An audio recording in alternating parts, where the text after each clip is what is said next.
This is the AH-64E attack helicopter. It's a highly capable platform, but it has one weakness. If you can get close enough to shoot at it with an RPG, you have a chance of taking it down. That's why we train for this scenario all the time. Today I want to show you how we do that training, and what makes our training so effective. We start by launching drones from the ground. These are not real helicopters, so they don't pose any threat to us or anyone else. They just look like helicopters in flight. The idea here is simple. Our pilots need to be able to identify these drones as threats and then engage them effectively. So we put them up high where they would normally fly, and let our pilots take shots at them. You might think this looks easy, but trust me, it takes skill and precision to hit something moving, like this from such a distance.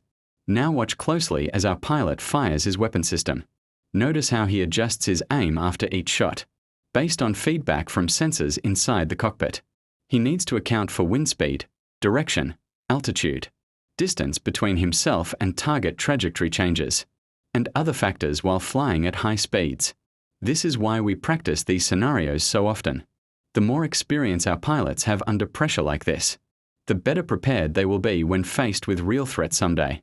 Now let me show you something really cool here. We've got two different types of drones up there today. One type looks just like an AH-64E attack helicopter, while another one mimics its smaller cousin, the R6 Little Bird. Why does this matter? Well, think about it. If we only trained against larger targets, then our pilots wouldn't know how to react properly when facing smaller ones later on downrange somewhere. So by incorporating both sizes into our training regimen, we ensure everyone stays sharp no matter what size threat comes across their path during combat operations, downrange sometime soon. Plus, having multiple options available means our instructors can create realistic scenarios for each student pilot, based upon whatever mission profile they may encounter overseas, should things ever go south over there. And speaking of instructors, did I mention earlier that all our students receive individualized coaching from experienced professionals within our community who specialize in teaching specific skill sets needed to operate safely around live fire exercises without causing harm or injury to themselves or others nearby. Because believe me, folks, there ain't nothing worse than getting shot out of sky by friendly fire during training exercises, unless maybe being blown off course mid-flight due to some kind of mechanical failure caused by improper maintenance practices beforehand. But hey, that's neither here nor there right now anyway. Back to business though. Our goal isn't merely ensuring safety amongst ourselves while conducting drills either. No way. Instead, it's making sure every single soldier assigned undergoes rigorous testing procedures before receiving certification status, pertaining specifically towards operating said aircraft effectively under various conditions worldwide. That includes everything ranging from basic maneuvers all the way through advanced tactics involving weaponry, systems mounted atop these bad boys too.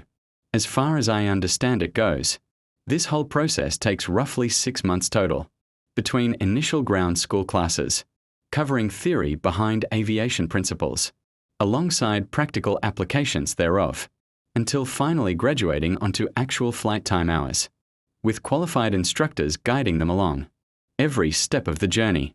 And believe me when I say this too, folks, those instructors ain't playing around either.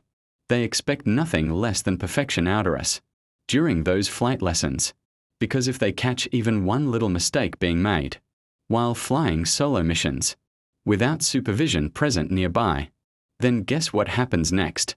Yep, you guessed right. We fail miserably. So needless to say, everyone here knows exactly why.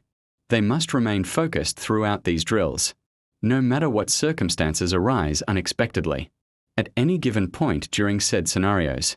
Now listen closely though, cause there's another important factor worth mentioning here regarding safety protocols involved within helicopter operations, specifically involving weapon systems mounted atop aircraft, like ours shown here today.